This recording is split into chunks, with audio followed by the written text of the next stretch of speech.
జిల్లా చక్రాయపేట మండలంలో MP YS Avinash Reddy పర్యటించారు. గొంది గ్రామంలో టీడీపీ నేతల చేతిలో నష్టపోయిన రైతుల కుటుంబాలను ఆయన పరామర్శించారు. ఈ సందర్భంగా రైతులు తమ భూములకు సంబంధించిన సమస్యలను ఎంపీ దృష్టికి తీసుకువచ్చారు. పొలాల వద్ద తగాదా ఉన్న దారులను పరిశీలించిన ఎంపీకి కోర్టు ఇంజెక్షన్ ఆర్డర్ ఉన్నప్పటికీ ద్రాక్ష ఎస్ఐ పట్టించుకోలేదని రైతులు మొరపెట్టుకున్నారు.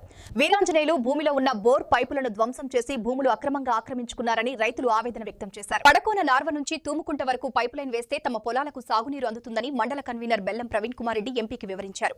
అలాగే గడ్డంవారిపల్లె గ్రామంలో డీకేటీ పట్టా ఉన్నప్పటికీ భూమిని కబ్జా చేసి ప్రభుత్వ బోర్డు నాటారని రైతులు ఆరోపించారు. అనంతరం ఎంపీ వైఎస్ అవినాష్ రెడ్డి కల్లూరుపల్లెలో మనోహర్ నాయుడు గృహప్రవేశం కార్యక్రమంలో పాల్గొన్నారు. అలాగే కాట్లగంట వారిపల్లెలో త్రాగునీటి బోరును ఎంపీ ప్రారంభించారు. ప్రజా సమస్యల పరిష్కారానికి తగిన చర్యలు తీసుకుంటామని ఎంపీ రైతులకు భరోసా ఇచ్చారు.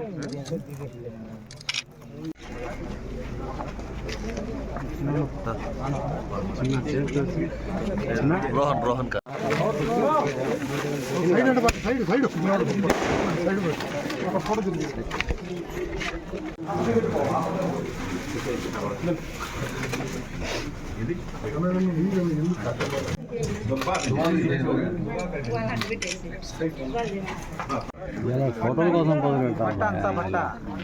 చుట్టుకుంటే అయిపోయాయి బయట హ్యాండ్ తీసుకుని బాబు